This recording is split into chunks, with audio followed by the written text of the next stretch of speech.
Hi, everyone. I'm Andy Perforce, and this is a talk I prepared for a seminar series that we've been running at the University of Melbourne, um, which is called the This Is Your Life series, where we go over individuals give talks not about just any one thing we're studying, but about our whole life's journey. And so this is a talk going over my life's journey, and I was kind of pleased with how it turned out. So I decided I'd make a sort of slightly more for public consumption version that doesn't have all the Zoom other people and questions and things on it. So that's what this is. Before I begin, I'll say the same thing I said for that talk, which is to acknowledge the country I'm live in and the Wurundjeri people of the Kulin Nation, who basically are the traditional custodians of the lands where Uni Melba is and also where I am right now. We're in lockdown right now, and I'm giving the talk from my home. And so I'd like to pay my respect to the Wurundjeri elders, past and present, and extend that to any Aboriginal and Torres Strait Island people who might be watching this talk. All right, so when I was trying to think about my life, it's a really interesting talk to prepare. And being a total nerd, I keep thinking that life, science, a lot of things are basically searches over a very, very complicated unknown space. So in computer science, you think about sort of algorithms meant to search some complex problem space. Life and science are like the same thing, except it's very, very difficult to sort of, because we don't even know what the space, the dimensions are, and it's very, very lumpy, meaning, parts of the space that are really good are really close to parts that are really bad. So you can't just sort of do some simple search like always make things better and know that you'll get somewhere good. You have to jump around a lot. But in the space of life, the dimensions are things like gender, interests, race, class, like all the kinds of things that make up the life of a person. And so thinking about it in this way, I thought a lot of my life has really been sort of a high temperature search. I've jumped around quite a lot on many of these dimensions. Partly because that's my temperament, partly because that's just been my history. And I think the result has been a very interesting kind of overview of a lot of what life has to offer. And I guess that's what I'll be sharing with you in this talk. Whether you think it's interesting or not, I suppose you can always just stop watching if you don't think it's interesting. So in terms of where I began, I grew up in rural New Mexico. So rural that in fact it's not even a town or a village. There is a name of the place, but it's technically a census designated place, too small to be anything else. Here's pictures of what it looks like. That's the little church that I went to, and this is the view from my house, or very close to my house at least. So I lived near Santa Fe, far enough away that it was, it was not the kind of trip you could come. Yeah, it was a reasonable commute to make every day, but that was the closest place. Now, Santa Fe, for those of you who don't know New Mexico or the U.S. very well, is a kind of interesting place even for the U.S. It's actually the oldest capital city in the U.S., and it has a lot of Spanish cultural elements and Mexican cultural elements that most other places in the U.S. don't have. In fact, New Mexico, when I was growing up, I think it was the only place in the U.S. that was majority minority. So a lot of Spanish was spoken, Hispanic people in power. And so I think I grew up with a pretty distinct and unusual idea of sort of race and language just from growing up there. And the population of the place I lived was really about a few hundred, no more. One day we actually literally counted them as we walked to the bus stop, which was about a mile down a dirt road, and we just counted, oh, there live the blah blah, that's 5 people, and got to a couple hundred. Here's a couple pictures of my actual house. As you can see, very, very rural. New Mexico is dry, but really beautiful. Because it was in the mountains, not as dry as many parts of New Mexico. So we got nice snow, at least back then before climate change. And it was really such a glorious, beautiful place to grow up. And I was quite a happy kid, I think. A really weird one in hindsight. but quite happy. My family is large, so I have 4 siblings. That is a picture of us. It's one of the few pictures of all 5 of us I could find. I'm the one on the right, the standing girl on the right. Both my parents were math teachers, so the sort of math nerdiness gene is strong here. My mom was a math teacher until she had to quit once having all these kids and living in the U.S., which doesn't have a great safety net. But that's how they met. As a kid, I was a nerd. I started reading when I was 3, I think. I read all the time. I also loved games and puzzles and playing like that. And I had a few friends at school, but really, by far in my childhood, my closest friends were my siblings, especially my older brother. And we spent a lot of time outside playing in the mud and things like that. My dreams when I was a kid, I wanted to be a football player. I don't know if any of you remember William the Refrigerator Perry. He was a linebacker for the Chicago Bears. He was my hero for a little while. I also wanted to be a physicist or, go visit other planets. This is that top left picture of me is, I liked pretending I was an old man. That's my mustache and beard. Obviously, this is, some of the gender stuff that's going to come through later. But it was a pretty open enough place that I didn't feel that strongly, or at least in my family, that strongly that I could just be me. And that was pretty much what looked like a tomboy at the time. And we didn't have a lot of money, 1 teacher's salary, 5 kids. But it was really a lot of love. And when I think about my family, I think very fondly of them. When I was 10, we moved to Colorado, which is, not that far in mileage terms, but it was really quite a big event in my life at that point.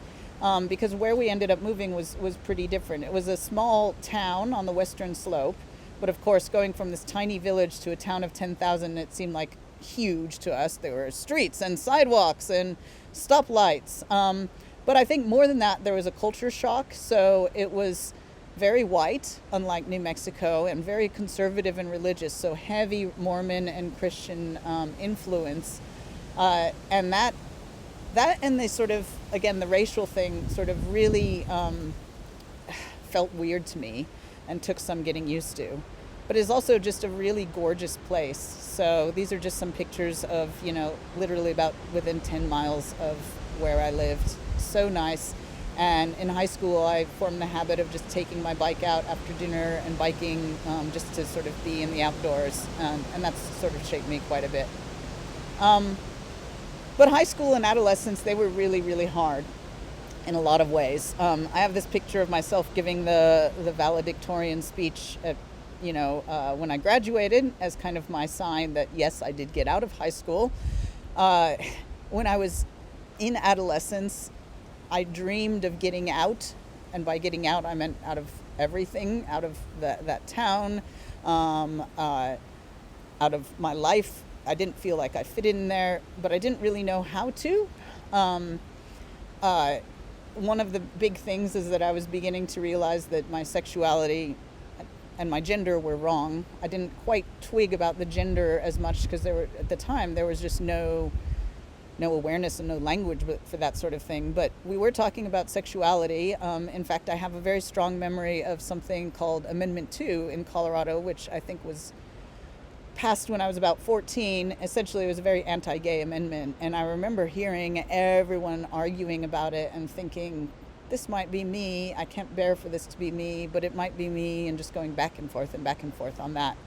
And realizing that, I did not fit in this, or, and feeling like if people knew who I really was, I would not be accepted in this town where I lived.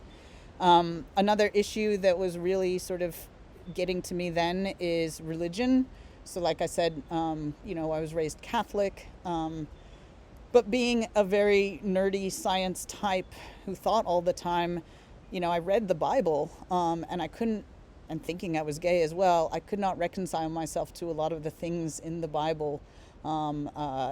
and this caused some issues. One of the larger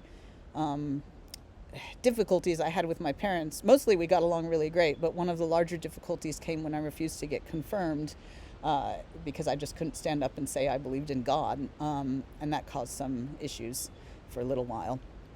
The biggest problem, I think, though, is that just school was just so boring.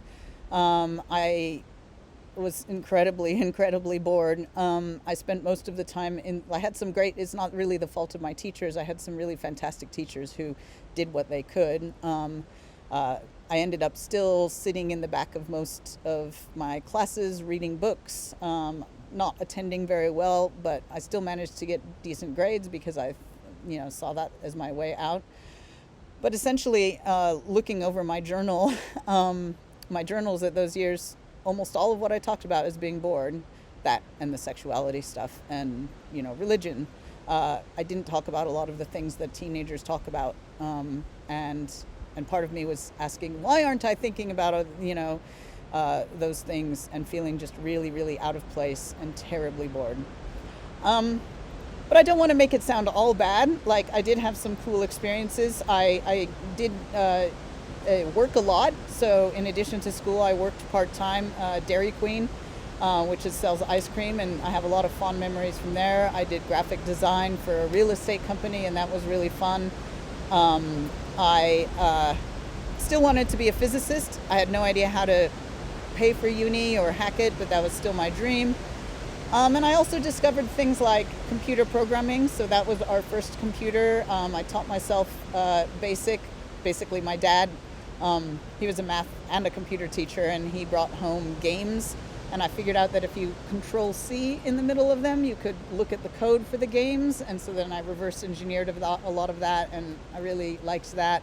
Really got into debate and debating tournaments, and I think that's given me skills in speaking and writing that have served me really well. So, and I had some friends as well. So, I mean, not deep friends, but, it's not like I was a total outcast, and adolescence was one long slog of misery. But still, when I think about those years, I think those were mainly difficult. Like I said, I knew I wanted to get out. I didn't know how. I did manage to get really good grades, and test scores basically saved me. So I just applied to a bunch of places. I had no idea how I'd pay for them. But it turns out that Stanford not only accepted me, but actually provided the best financial aid of any of the other places I applied to. Turns out that's actually one benefit of going to a wealthy college, is they have a good endowment. So my dream was true. I went off to Stanford, and it was really amazing. It was another world in terms of intellectually. I went from this small rural college without any advanced classes to Stanford. Culturally, just met people from all around the world, but also class-wise. So, going from having not much money, living in a rural farming community, to Stanford was quite a cultural shock, surrounded by so much wealth and so many people with influence and power. So I still didn't fit, but I didn't fit in entirely different ways of not fitting, and it was pretty exciting for the most part. For the first time in my life, I made some really great, deep friends. Some of these I'm still in contact with. Did a lot of adventures. That's me jumping out of a plane. And the other thing is that I found rugby, which was close to football in my sense. In my feeling, it's actually better than football. But it's so amazing. I love rugby, and not only do I love it for the joy of playing rugby, but we were able to travel. Our team won the national championships, and then we went on tour to Fiji and New Zealand, and that was my first time going overseas. And just amazing, really life-shaping experience. And then university also blew my mind, basically intellectually as well. So basically I just tried everything I could. I felt like I was finally alive. I majored in something called symbolic systems, which wasn't physics, although I did end up minoring in physics, mainly because as I discovered in actually doing physics, that I liked the idea of it more than the actual doing. And the idea that I liked was this notion that you could take math and use it to describe the world. And the thing about symbolic systems is that you could do the same thing, but the problems were much more interesting in my sense and much more open-ended. So, we use computer science and math to describe language and psychology and philosophy. And the other reason I like symbolic systems is that it sort of suited my inability to choose temperament. There were 4 different things in there. So I didn't have to choose any more than that, and I could pick and choose amongst the classes I liked. So that was fantastic. I also, in hindsight, I think a lot of the opportunities that really ended up making the most difference to me were opportunities that I took mainly because I needed summer housing. I didn't want to go back home over the summers, but I had to figure out how to pay for it somehow. So I did all sorts. I spent several summers basically scrounging together whatever I could. I worked in the cafeteria, which was actually super fun, but also a good source of food. For part of one summer, I lived on the building of a local co-op because it was really cheap. And that was an adventure. But another thing that I did was I got a job teaching at a computer camp for kids. And we basically taught kids from, I think it was age 8 or so up. We taught them programming.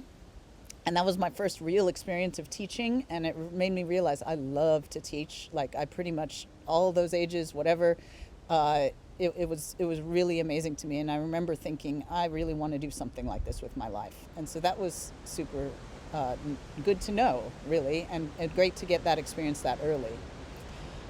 I also, while at Stanford, got to experience my first research. And this, again, I got into partly because I needed summer housing. I applied for something called the sophomore college, which is basically an intensive few weeks working just with one professor on one problem. And I applied partly because I needed housing for those weeks, and partly because it sounded interesting. And I ended up working with Anne Fernald, who does research on infant language. And from there, I joined her lab, and from there, sort of turned that into an honors thesis. So not only an honors thesis, but Anne was extraordinarily generous with her mentorship. I went to my first conferences as an undergrad, which many people don't get that opportunity. There's some pictures of me in lab and us having a lab meeting. Look at our really old computers that we worked on. And just to give you a sense about what my honors thesis was about, basically what we were really interested in studying was infant speech processing. So what you do is you take infants in and set them in a setup where they're looking at sort of 2 pictures like this, say. They're on their parent's lap, and the infant hears a sentence like, "Where's the doggy?" And the thing is, you can look at where they're looking. And so that's what I'm doing in the upper left-hand corner, is I'm coding videos frame by frame where the infant is looking. And you can actually track how much time it takes them to look and turn to look at the picture. And that time that they take is a pretty good signal of their linguistic processing speed. That is how fast they can process and understand the language. And so what we did is we followed a bunch of infants longitudinally, starting around 12 months, looking at their vocabulary and also putting them in sentence processing tasks. We actually put them in sentence processing tasks over the course of time here, but ended up, most of the interesting results were the ones later on, because earlier there's a lot less reliability. Anyways, the most interesting thing we found is that higher vocabularies are associated with faster sentence processing, which sort of makes sense, but the most interesting part of it is that is the time delay on it. So if you have a higher vocabulary at 15 or 18 months, then you'll probably, you'll have statistically faster sentence processing, a year later. So that was really a lot of work, but super fun, and really showed me that I loved science. I loved the process of getting data and realizing you're the first person in the world to know this particular thing. And just the idea that we can actually, use techniques to figure out what's going on in babies' heads was so exciting and cool to me. And so I was pretty sure I love teaching, I love research, pretty sure given those things that I wanted to go in academia. But I was also feeling really, really torn, given my background and where I came from and what I thought I was and wanted to do. So, and I actually did kind of dichotomize it in my head this way. And I thought part of me was like thought, I'm walking away from home and tradition and what my community told me that I should do and want. This was the sort of all the messages saying that I should be, marrying a guy and being a proper helpmeet to him, as one of my teachers actually told me in high school told me I should do. It seemed safer and more secure. So I knew everything I knew was that world. Other than the people I met at Stanford, my mentors, my family, they lived in that world, and it felt like a safe direction. But I also knew that it would be, boring and stifling and suffocating in the same way that high school was. But I also felt guilt for walking away because, of course, these small rural towns, they have a lot of brain drain. I'd be, living far from my family and really increasing a gulf between me and them. So it felt very, very, hard to feel like I was, putting myself on a path that would be walking away from my family and my home. But on the other hand, the allure was strong. I loved the life of the mind, which I thought of it as. I loved learning. I knew I could be more me, so I, not just being out about my sexuality, but I didn't have to hide my brain. But it also felt selfish, kind of, like, the ivory tower is not the real world. And I knew that I'd be getting myself into a position with maybe, more wealth, more cultural power.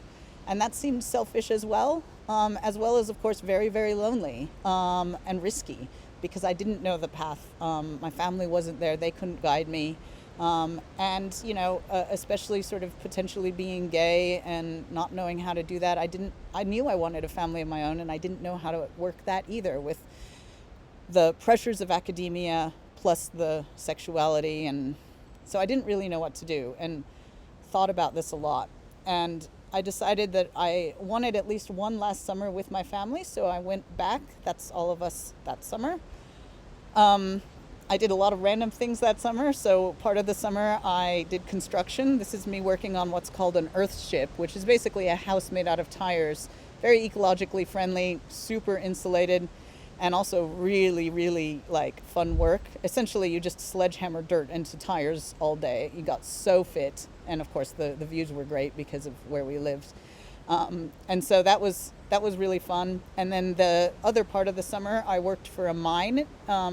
It's not still an active mine, so it was mainly tourist stuff. I taught gold panning, and I was a line cook there, but it was just really nice and different. I also went to Europe with my best friend as another change of pace. And I think that summer, just doing different things and getting a little bit more in touch with me and what I wanted helped in making decisions. And so I kind of made a twofold decision. The first was I took an extra year at Stanford and got to get an MA in linguistics, which partly I did just because I could. So Stanford offered a coterminal degree program, essentially, which meant that I didn't have to pay for it, or at least I didn't have to pay much. And I also found, could support myself by being a tutor in human biology. And the other thing that sort of taking this extra year let me do is that it let me try a different kind of research. So I really liked infant research in many ways. I like this sort of very, very deeply empirical, trying to figure out what's going on in these aliens' heads, basically. But I was really interested in still sort of taking mathematics and computation and understanding, and working on the theoretical end.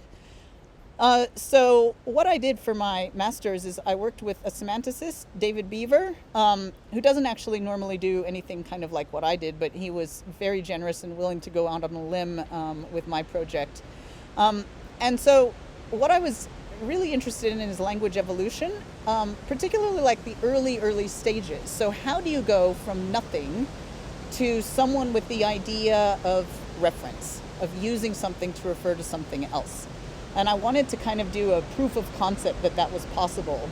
And so my idea was to use something called genetic programming, where you have basically a bunch of agents who are themselves programs, and then they, they mate and recombine by sharing bits of the programs.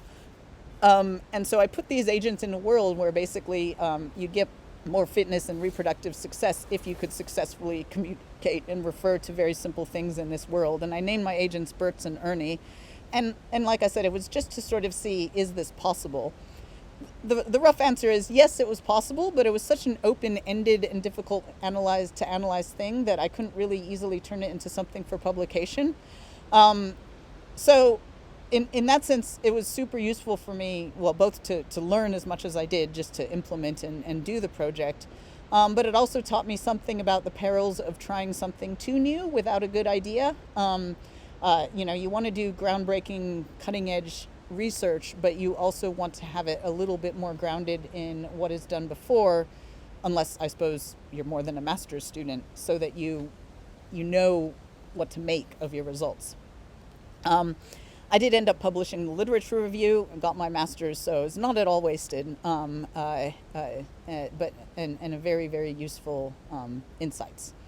So I did that, and then the second thing I decided to do was something very, very different. I wanted to make sure that if and when I ended up in academia, it was not because it was just the next step and I hadn't tried other things. So I went and I joined the Peace Corps.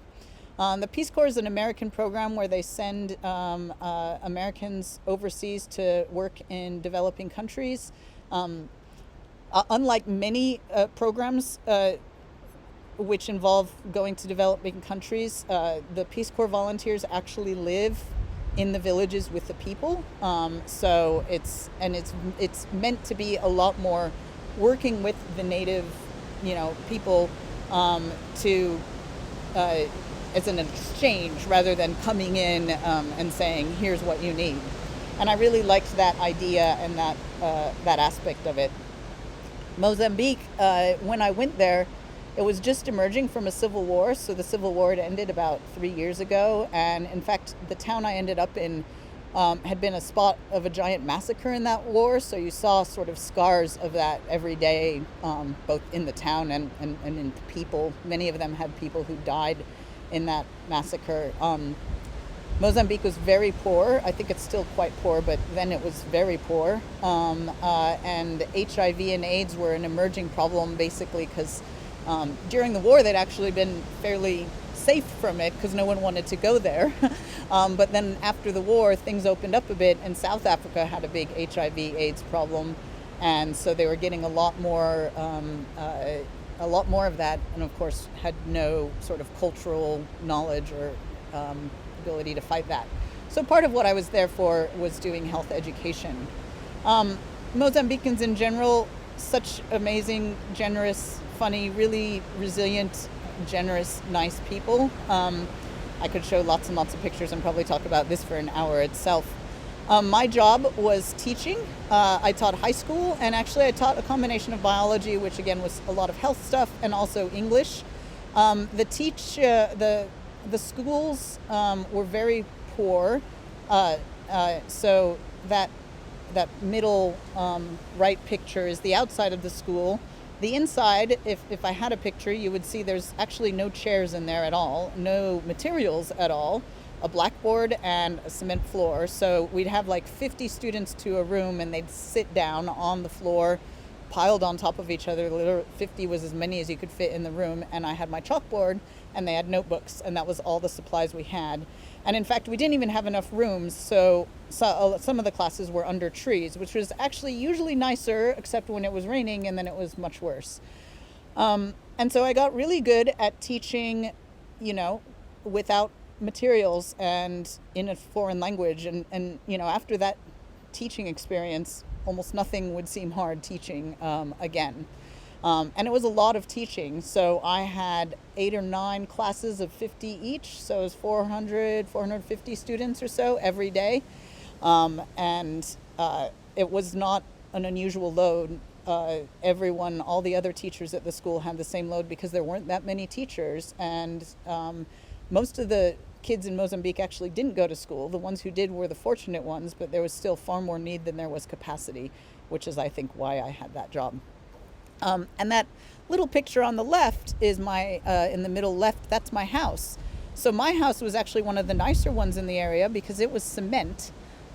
Most houses were like in the top right picture. You can see they're mud or bamboo. The bamboo ones were actually quite nice to be in. The problem with them is that you had to make a new house every few years. So I was quite lucky to have a cement house. This is some of these pictures are the inside of the house, the top right. This top left was my homeroom. That is, the class I was in charge of.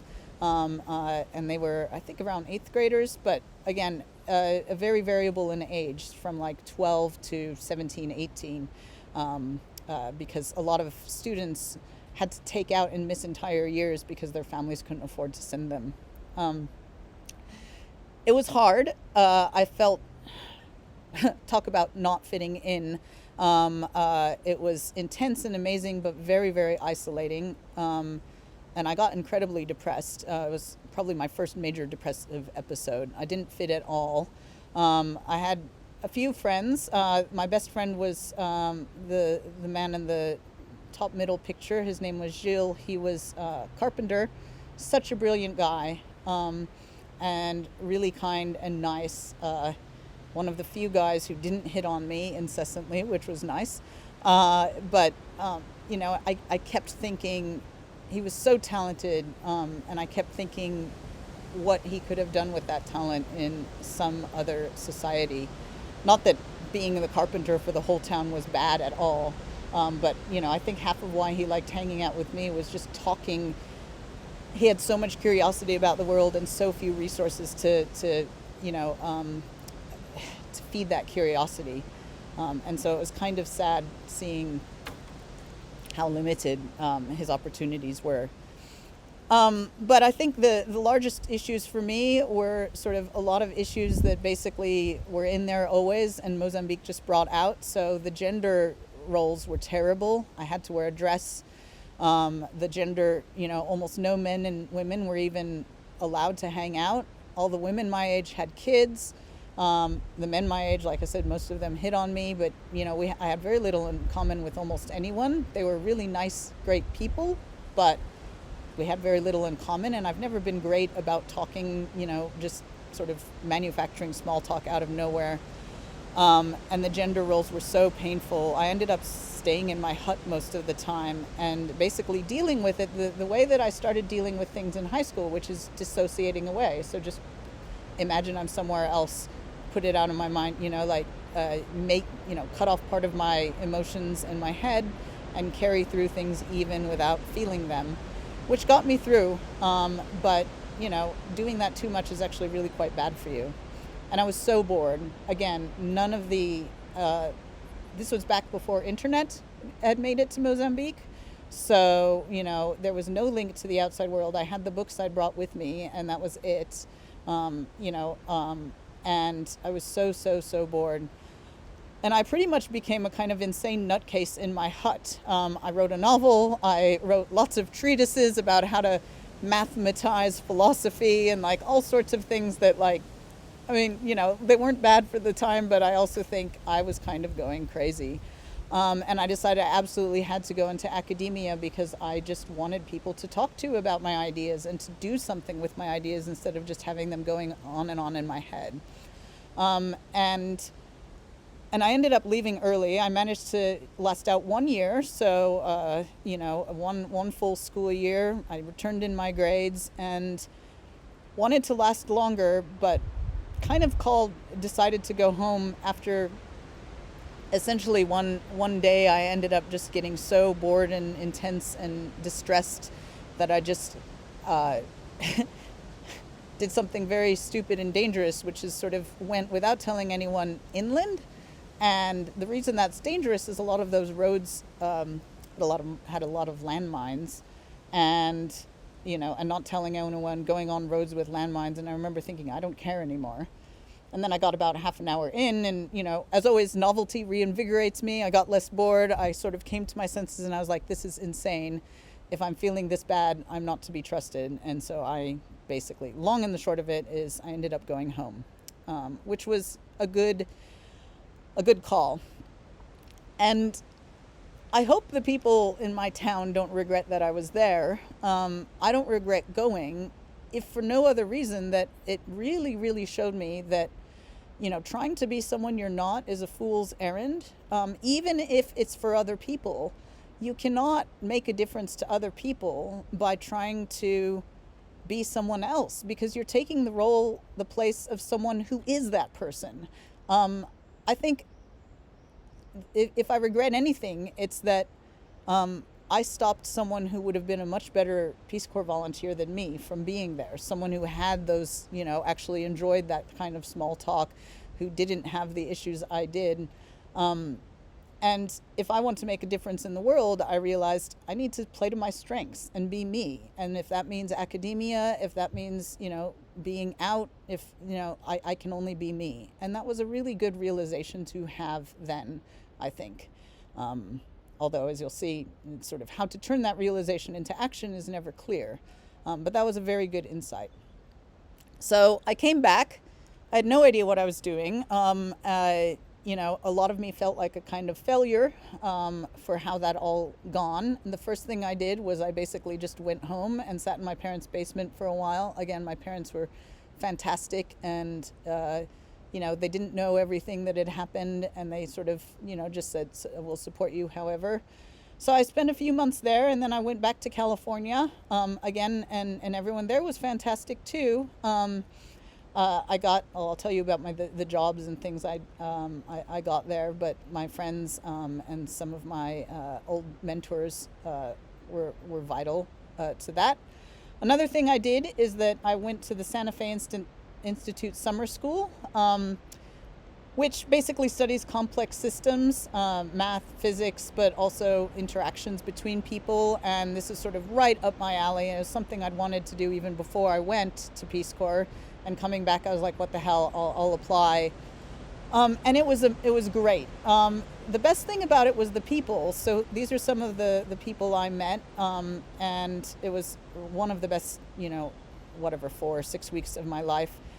The guy on the bottom there, that's Toby, who eventually ended up becoming my partner, although at the time not. Took me a while to realize that I wasn't only interested in women, and he was an exception to that. But anyways, Santa Fe was amazing and awesome, and we did, our project there was looking at the sort of mathematics and the processes that generate power laws, which was fun. But mainly it was just, it helped me put myself back together, and I got to talk to people about science for an intense amount of time, and it was wonderful. And then when I was in California, there were several years between when I got back from Peace Corps and could go to grad school. So in the interim, I took a job as head tutor at Stanford. I also applied to grad schools. I only applied to 5. My thought was basically, where do I want to go? If none of them will accept me, then do I really want to do this, or do I want to wait and go on? And so luckily for me, I did end up finding grad school out of this process. Everywhere I applied was people who had something to do with either computation or language or both. And it was a really, really hard choice to make. But I ended up deciding to go work with Josh Tenenbaum at MIT. But while I was doing this, mainly my project was remember who I am. So I did rugby again. I hung out with my friends. I had a lot of fun. I dated. And I spent 6 weeks in Peru, just randomly for fun with a bunch of friends. We climbed the Inca Trail, experienced a lot. And that kind of set me up well to start my PhD. I felt like I remembered who I was. I knew why I wanted to go into academia. And those, I think, when I have any grad students, I sort of want to make sure that that's where they are, right? Because a PhD is a hard process. And it's hardest for people who don't know why they're there and don't know who they are. But if you have those things, you can figure out the rest.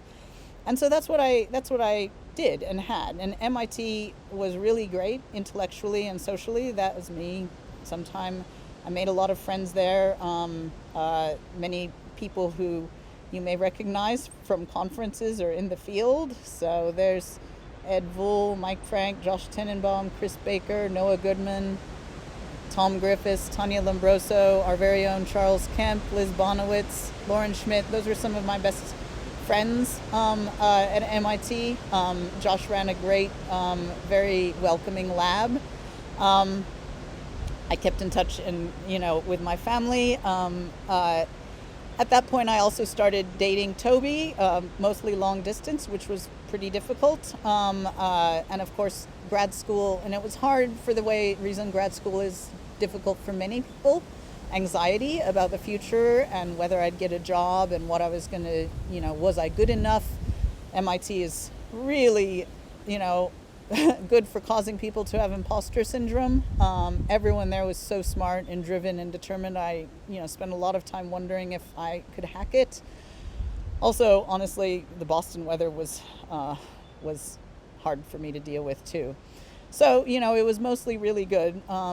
But I think, like many, I had sort of some of the standard PhD issues.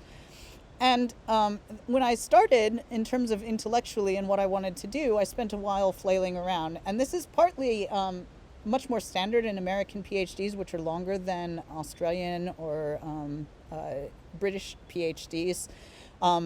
You're expected to spend the first year or two not necessarily having a thesis topic, doing some classes, but sort of getting your bearings. And I did that. It was pretty hard for me because I have so many interests, and I somehow wanted to bring them all together and come up with an amazing thing, which is a overwhelming task. And the one thing that I did very intelligently, well, I didn't do it on purpose, but one thing that turned out really great is that I didn't just end up letting that paralyze me. I just tried things. And some of them were quite random things. So I'm going to tell you about one of them because it's kind of funny. One of the random tangents came from a class I took, which as a final project, I did a project on sound symbolism. So sound symbolism is whether the sound of a word makes people think something about meaning. And I tested this using a website at the time called Hot or Not. Those of you who are oldies like me might remember this website, where I put pictures on there, and I got my friends and siblings to give me pictures and agree.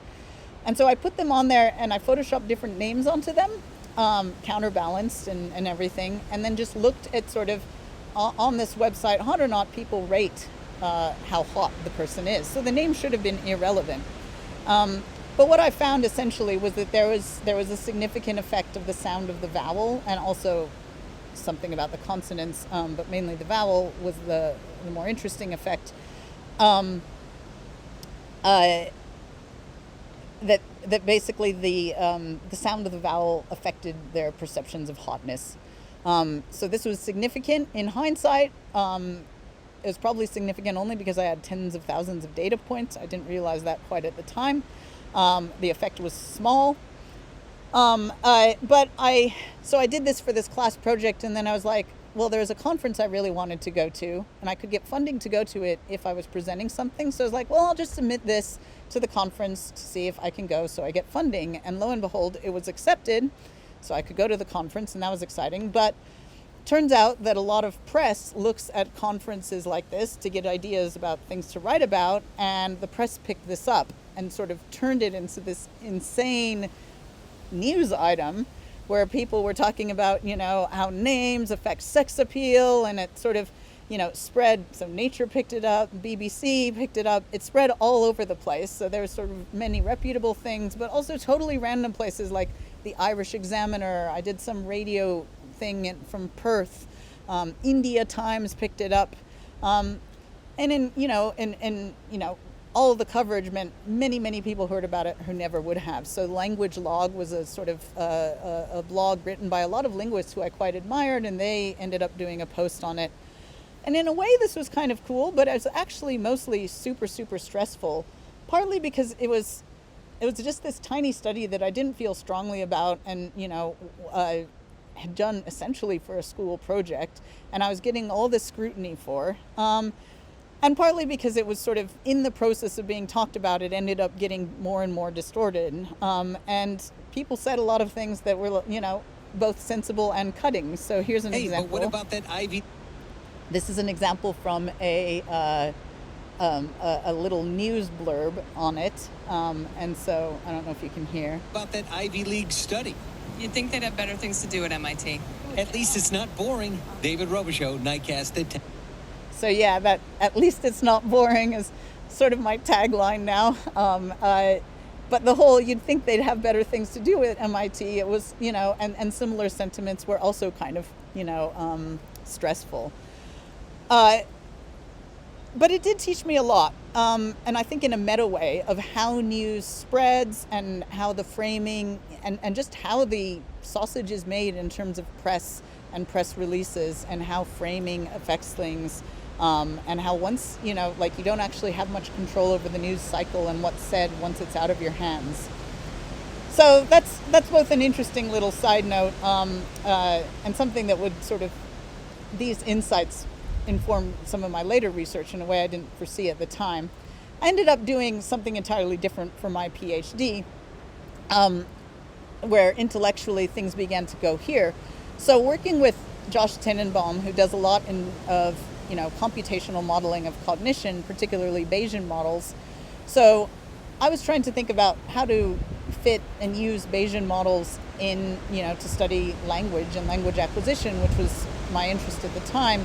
And I realized that these models are really a great way to address abstract questions of learnability, like what's possible to learn given different kinds of input inabilities, because you can actually give the model different skills, different representations, you can affect its input, and you could see, well, what could this perfect learner who remembers everything figure out of there? And if it couldn't learn something given that input, then that tells you either people are getting some different kind of input or they can't learn it either, or they have abilities that you haven't put in the model. So it sort of helps address these questions of learnability that have animated a lot of language acquisition for decades. So in my thesis, I addressed several questions, two main ones. So one of them is a classic learning problem, which dates back to a guy named Gold, who basically pointed out that, look, if learners receive only positive evidence, that is, if they're never told that something's ungrammatical, then the only way for them to 100% get a language is if that language is finite, there's only a finite set of possible utterances in that language, or they receive negative evidence. And it's basically a logic problem. Essentially, the idea is if there's an infinite number of sentences and you haven't heard it spoken, you don't know if that's because it's ungrammatical or because you just haven't gotten around to it. And this sort of was this logical problem of language acquisition, because obviously language is not finite. There is a potentially infinite number of sentences. But as a lot of people showed, it looks like kids don't receive or pay much attention to negative evidence. And so one possible resolution of this, which other people proposed, but I think the Bayesian approach helped refine a lot, is to say, well, maybe we don't need to 100% know things for sure. If instead we reason probabilistically, we pay attention to what isn't there, then the more data you receive, if something never shows up, the less likely it is to be acceptable. So you don't know 100%, but you can make some informed guesses, and maybe that's what people are doing. So what I did in my thesis is I took a model, a very abstract model, which was originally developed for something else, and I gave it verbs, the kinds of verbs and frequencies that human learners have, and I showed that it basically reproduced a lot of the generalization patterns that kids do. The other major learnability question I addressed in my thesis was this question of how do kids know what the structure of language is? So linguists have pointed out that language contains hierarchical phrase structure, basically phrases embedded in phrases. It's not a linear type of thing. Chomsky and others provided some strong reasons to believe that kids had to know this innately, because the input didn't contain the information that they would need to sort of learn it. But what I did is I basically took a Bayesian model and I didn't give it the knowledge that language was had hierarchical phrase structure. I gave it the ability to choose between grammars of different structures, and then I gave it typical input, sentences heard by children, and said, okay, what does this Bayesian model conclude? And I found that it basically, under certain assumptions, could learn that language had hierarchical phrase structure. So I found this as a useful thing because, there's this logjam in language where there's at the time, the Chomskyans and generativists who sort of had basically both the idea that language is very structured. You have things like grammars in your heads, but also that a lot of stuff was innate. And at the other end, you had sort of statistical learning people who said that it was learned, but also unstructured. And I liked this as a kind of way to say, well, language might be structured, but also a lot of this could be learned. And again, much of this was proof of concept of this is how we can study this, and that sort of thing. It was quite validating and also very intimidating that Chomsky and others sort of picked up on my thesis and the arguments. There was a whole workshop on the topic that I and Chomsky and others were invited to. I got to talk to a lot of people. It was really exciting to have attention over my ideas that I cared about rather than the hot or not study. But it was also really, really stressful because language, especially back then, I think it's a little better now, but linguistics is a pretty, an area riven by dogmas. Like, I felt like I had waded into the middle of a conversation where people were getting mad at me for no reason I could tell, and there was a lot of history I was unaware of, and I kind of just wanted all to talk about the science, but I felt like I was always being misunderstood, and a lot of that was true. There is a lot of history and different camps and things that I, kind of naively didn't, just waded into. But it was really stressful just handling that social aspect of things. And I realized I like talking and sharing ideas and even having people disagree with me, but I really didn't like this kind of dogmatic sense of there's different camps and what side are you on that I felt like happened in a lot of those conversations. So that was my PhD. I had to decide what to do next. And I realized still I really love the core duties of an academic, so I still love teaching. I got the chance to TA several courses. I loved research still, and I really liked the process of science communication, loved giving talks, writing papers, conferences, those were all cool. But I'd also sort of realized that there were things that I really disliked. So MIT is amazing, but man, it's not a place to get good work-life balance. Just the whole culture is one that makes it, especially for someone who's prone to overwork like I am anyways, really, really easy to just spend your entire life working. And I realized I didn't want to do that. And I didn't like the uncertainty and precarity of academia. And I realized I was willing to sacrifice prestige. So, it's okay to take a less prestigious position if I could have more security and not always wonder what's coming next. And I also really liked that sort of sense of there being camps and debates and so forth. I love talking to people, but not feeling like I'm fighting. And so I actually didn't want to stay in those areas of linguistics because it'd been so alienating and difficult dealing with that aspect of things. And then on a personal level, I was still doing this long distance relationship, long over it, willing to, again, sacrifice things to be in the same place as Toby, and, really wanted to, make a family somehow, if I could figure out how to do that with the pressures of academia and everything. So for all these reasons, I decided to go on the job market relatively early. So I had another year of funding, and I could have extended it out. But I decided, well, what I'll do is I'll just apply just to places in Australia or Canada, because Toby was from England. I didn't want to live in England, and he didn't want to live in America, so that left Australia or Canada, because neither of us spoke another language well enough. I only applied to tenure track positions because I wanted that stability. And then I thought, well, if it doesn't work out, I've got another year, and then I can apply more broadly the next year. It turned out to work out, and again, partly through serendipity, I actually heard about the position that I ended up taking from Simon Dennis, who's uh, my supervisor now at the hub in Melbourne. But at the time, he was leaving University of Adelaide. I ran into him at a conference. He told me about it, and I applied to that job. And if none of that had happened, the story would be very different. So, I applied there and ended up going to work at the University of Adelaide, having never been there in my life before.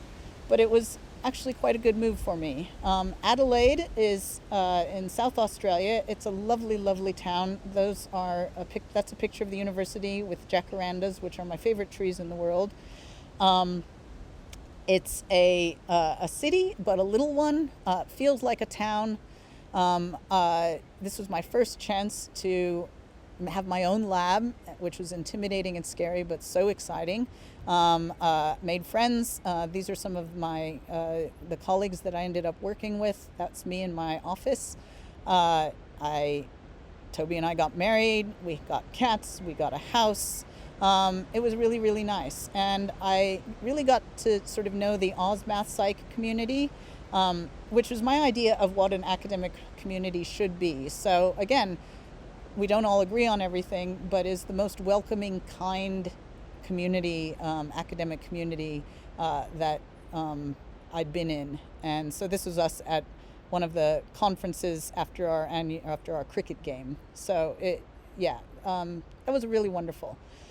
And also during this time, I had 2 kids, which I've been wanting kids since I was a teenager. It's really a lifelong dream. These are my 2 kids. I can't say enough about them. They are really one of the best things in my life. And I had to restrain myself from just putting slide on slide of pictures in there, because, I love them so much. It was also so hard to have kids. And it's, I've had hard times in my life.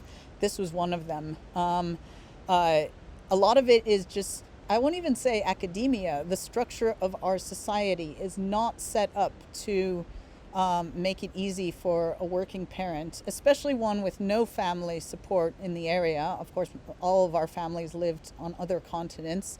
And I had particular difficulties that made it even worse. So both my pregnancies were really awful. I vomited pretty much the whole time in all of them. The vomiting was so bad that I had to go on the medication they use for chemo patients.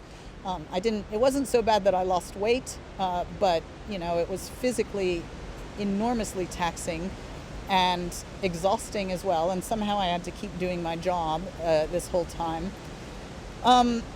And of course, once the kids were born, my children are wonderfully easy kids now. As babies, they were both insane babies. They did not want to sleep. They were the most active babies. They never sat still. So just to give you a sense, that top left middle picture, that little baby sitting, that's my youngest. He just turned 3 months old, so he could sit when he was 3 months old. He walked at 9 months. The one to the right of him, that's my other one, my oldest. That's him at 2.5 months old, standing.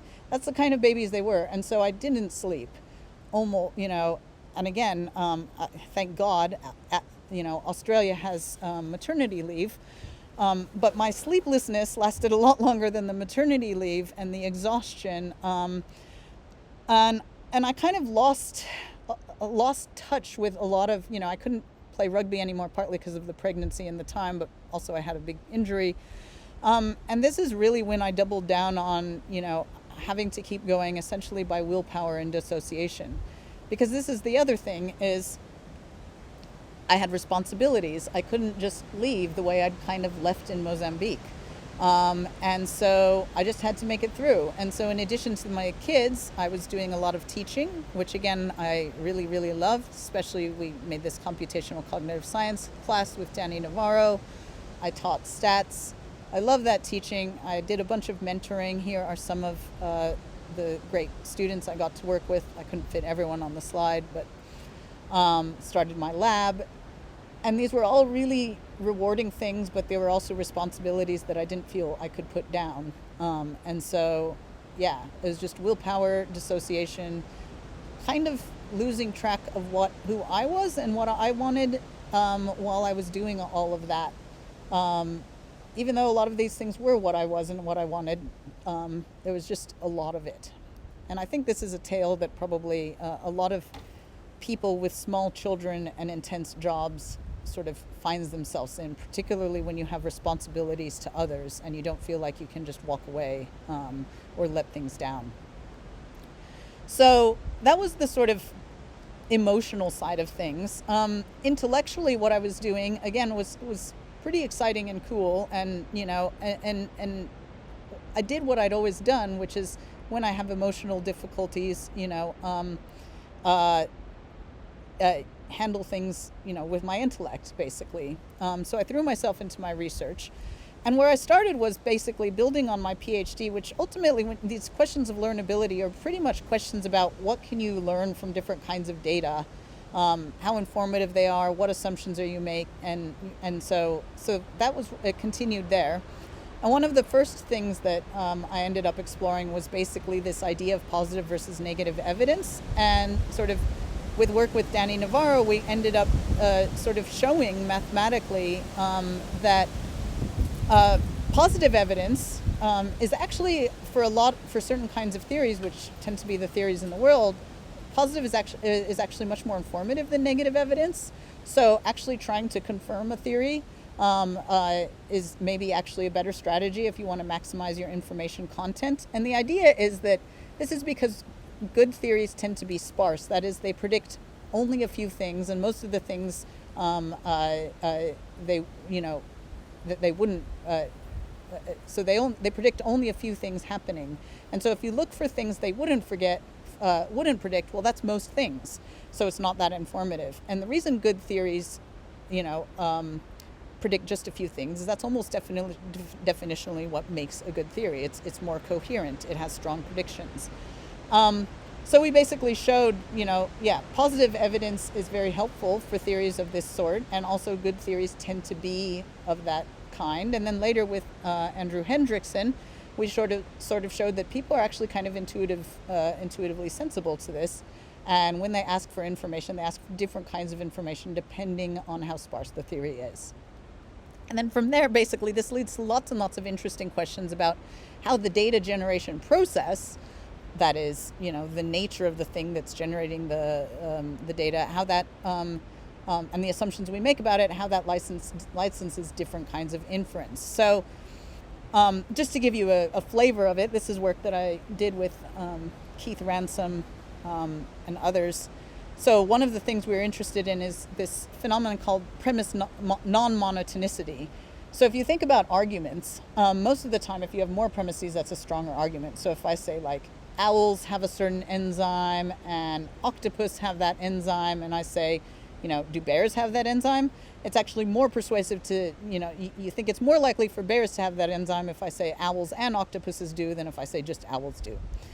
So basically adding premises makes for a stronger argument. But sometimes that's not true. That's called premise non-monotonicity. So in an example, for instance, it's actually a weaker argument to give 3 examples of bears if your conclusion is about buffalo than to just give 1 example of bears.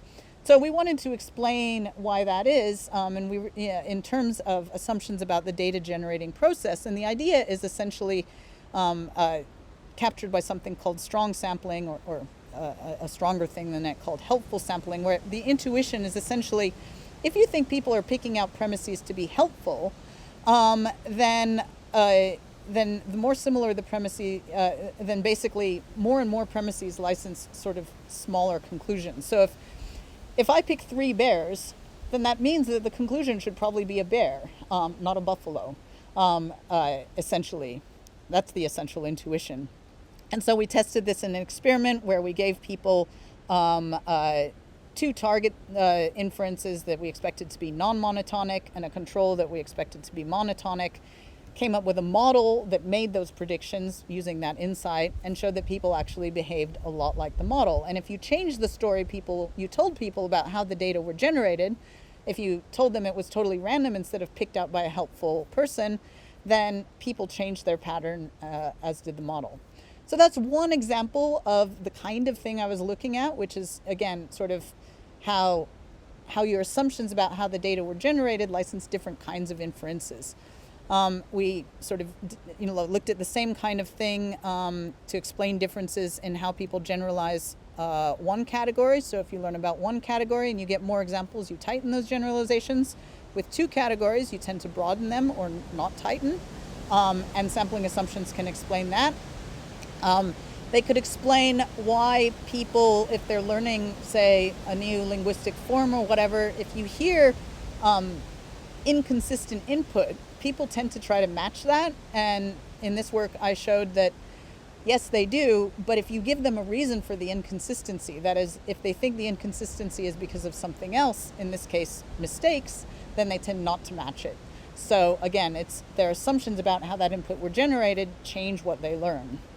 And you can see it in terms of another example is how kids learn words from people that either they think know the language or don't. They make different inferences, and our models and that is insight could explain it. And as I was doing this, I ended up thinking a lot more about the place of models, especially Bayesian models, because that's usually what I used in cognitive science. I wrote a paper that I'm still quite fond of. It's my only philosophy paper to date. Maybe someday I'll do another one. But basically, I argued a lot of questions that come up with Bayesian models is what is being built into it, and that's a lot of the questions that comes up with innateness questions and cognition. And in this paper, I ended up arguing that we need to make a distinction between what is kind of latently in there versus explicitly, and I have a much more, precise definition of what I mean those things, and essentially said that for any model, something has to be latently in there for it to be learnable. The real interesting question is about the explicit level. So, I sort of thinking about that, and also thinking about that, we could use Bayesian models in a much more interesting way than we often do. So instead of saying, okay, this is what an optimal learner could learn given these assumptions, you could also use them to figure out what priors and likelihoods people were using, whether they're optimal or not. And of course, I'm thinking more broadly about sort of where are models useful, what are the advantages of them, and what are the disadvantages, and so forth. And then, of course, all of this was coming together, and I was realizing more and more, as you talk about data generation, I was realizing a lot of the information we get, that we learn from, is provided by other people. So I was thinking more about how individuals contribute to the systems of knowledge we have. Language is a great example. Language is created by people, but language isn't the only example.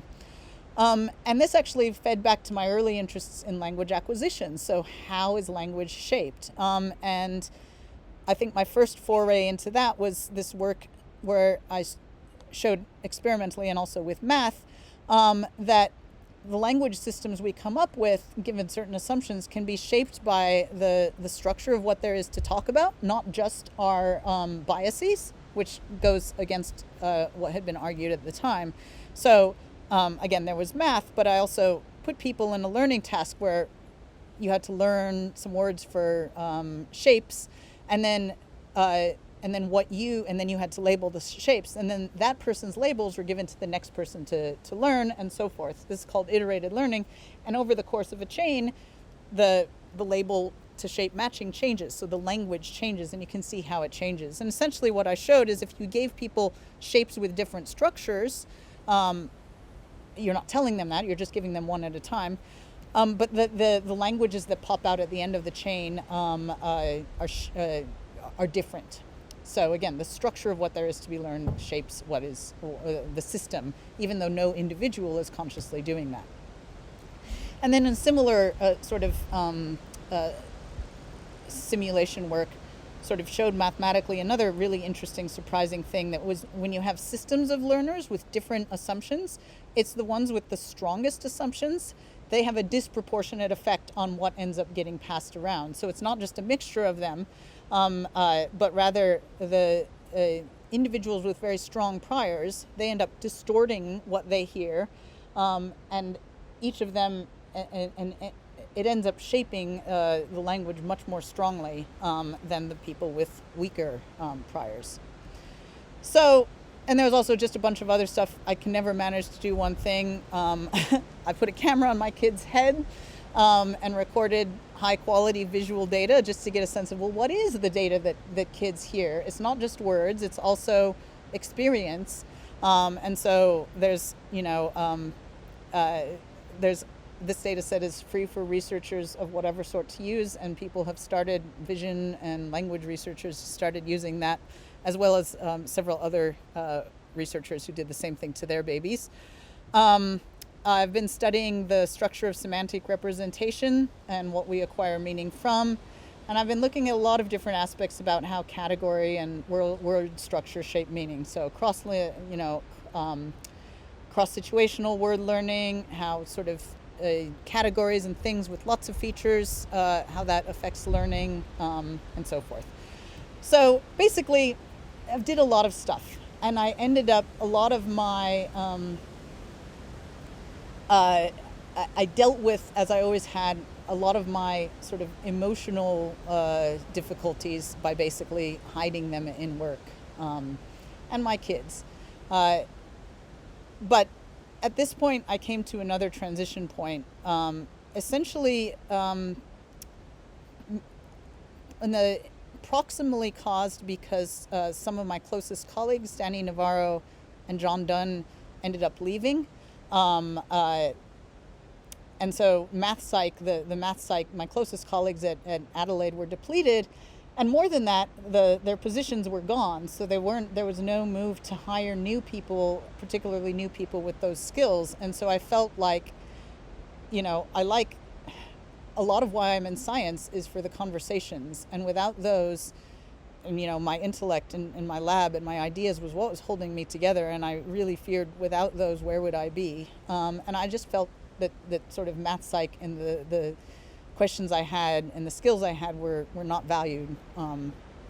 So I looked elsewhere, and I also realized, it's nice in many ways being in a small department like Adelaide, but it's also more precarious, because if you have just a few close colleagues and they go, then all your eggs are in one basket. And I wanted something that was more of a full community and more embedded and connected to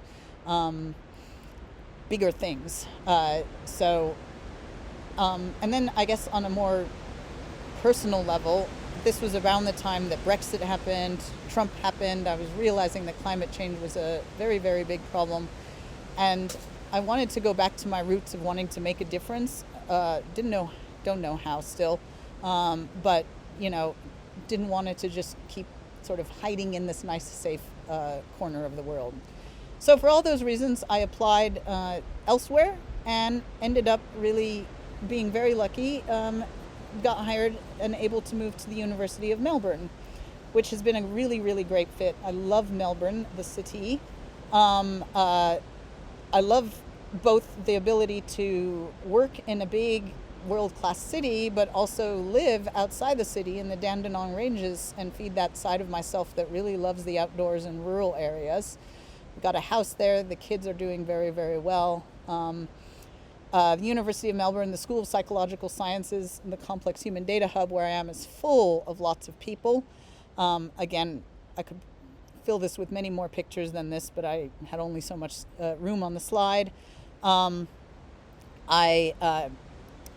got the chance to put in a bid for a Center of Excellence in Computational Behavioral Science, which made it to the final stages, which was, to build a huge center doing the exact kind of work I want to do. We set up a summer school, and I'm part of this hub, and so it's really sort of intellectually and career-wise exactly what I wanted. And since coming here, my research is sort of still much the same as it's always been, but I'm moving more and more towards really wanting to understand the systemic and the social elements of inference and learning, building on this realization that we get our data from each other, and the great fortune that at University of Melbourne there's tons of really great social scientists as well as mathematical psychologists. I've been doing increasing amount of work looking at sort of with simulation systems of learners, and particularly looking at understanding polarization in information and misinformation propagation, which feels much more topical and relevant to the real world than much of my research before did, and that actually is very meaningful to me. So a bunch of simulation and experimental work on that, as well as on less simulation work, but still experimental stuff, sort of doing things like evaluating how to fight misinformation or testing the effects of misinformation and so forth. And also just studying more broadly how the social assumptions and goals we have shape what we learn and what we share. So, for instance, in this one experiment we were looking at basically if people learn something from, say, 15 experts, 14 of them agree with each other and one person disagrees, and then you can only provide 3 of them to someone else, are you going to include the person who disagrees? Because including them kind of distorts what you were told. But on the other hand, it feels weird to not include them. And it turns out that, in fact, yes, people will include them, and they'll include them at the same rate, no matter how overmatched they are. And we think it's because people are doing social inference. They don't want to appear biased. And so including that is a way to sort of signal, look, I'm trying to be transparent with you. With Keith Ransom, I'm doing a whole bunch of work looking at sort of in this kind of quasi-Twitter setup, but really the question is about how different kinds and nature of arguments and from different sources, how that affects your inference, and also looking in experimental situations, sort of how what people tend to share with in-group versus out-group and so forth. So it's exciting work, and I'm still doing a bunch of stuff in other things too. So a bunch about decision making in hard situations, like if things are really, really low probability or really, really scary. I actually started this before COVID, but it's very relevant now. How people think about ambiguous situations or uncertain situations, and still a whole bunch of work on conceptual representation and language change and so forth. So how language changes when people, and how the overlap between language change and environmental change works, how people learn statistically different kinds of things, and, again, semantic representation. So, as always, I'm sort of intellectually as scattered as ever, but I find it very, very rewarding and exciting, and I have a wealth of colleagues now to share that with, and that's super cool. But, me being me, I also hit a point where I had a full-on midlife crisis. And I think midlife crises or these sorts of things tend to come when things get a little better. So my kids started sleeping well, and I started feeling comfortable, and I let my guard down, and I started thinking again, and basically realized that, I couldn't keep dissociating away all the hard stuff. And basically this year was the hardest of my life by a good margin. A lot of personal things were going on.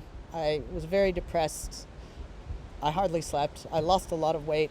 I ended up taking off for mental health reasons. And again, this is sort of where my workplace was amazing. They really stepped forward and supported me as much as they could, even without knowing almost much of what was going on. So they and my friends, my kids, really saved my life in this time, which was very hard. And I think I ended up letting a few people down. I can think of some lectures I gave that were very non-optimal and stuff. But with all this, I did hang in there. And as a key part of that is I admitted to myself that I'm transgender, which if you look back over my life, you can see the indications of throughout. And like looking at now, I think, how did it take this long? I have a whole blog post if you want to read it.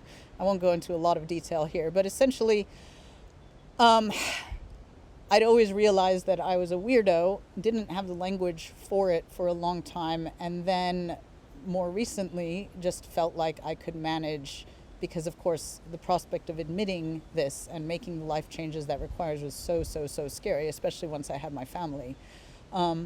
But I sort of hit the point that, I had to. I had to admit to myself. And so I did. And things are still hard for the reason that the world is hard right now. But I'm actually optimistic and doing better than I've been doing in a long time. And the main things is that I'm finally me. I'm not dissociating so much. I have my family. I have a great place. And those are huge. And my kids are fantastic and so meaningful, but so is my work. And so lots of things are hard. Coronavirus is terrible. Climate change scares me to death. But I have hope. And I sort of feel like, if I could make it through these things, we as people, we can make it through this too. Another thing that happened in the past few years is teaching. I've always loved teaching, but I started teaching the stats class, and I wrapped the whole stats class in a story about my kids' stuffed animals in Bunnyland. And it was so fun, and it's the most rewarding teaching I've ever had, and it's really, really so great. So that kind of kept me going even when things were hard. And my students, who really, are putting up with a lot, but they give me hope too. And again, I'm in a great place research-wise. We're putting in another bid for another center of excellence. This one I think is even stronger than the last. It's about the information environment. We'll see if that works. I'm on the coordinating committee of next year's CogSci, and it's about cognitive diversity, which is something near to my heart. And it just feels so exciting to be in a place in my life where I can be me and also make a difference. And it feels like those are the two things that I've spent my whole life trying to bring together, and I'm getting there. So there's actually not an easy way to wrap this up because my life's not over. I think it'll probably be more exploration, and I could not have seen where I've ended up, so I won't even guess where I'm going. But I guess the thing that I really want to end in is this little excerpt that I found in a journal that I wrote when I was 15.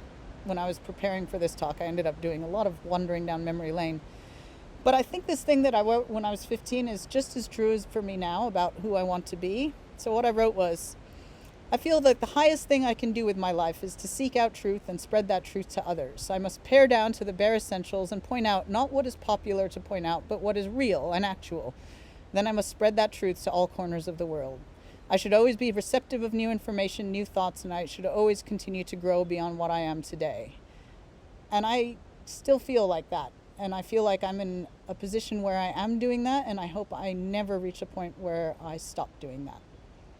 So that's it. Thanks for hanging in there. And I hope I've not convinced you that I'm a total lunatic, but it's been really nice putting this together and nice sharing it into the world. Thanks for watching.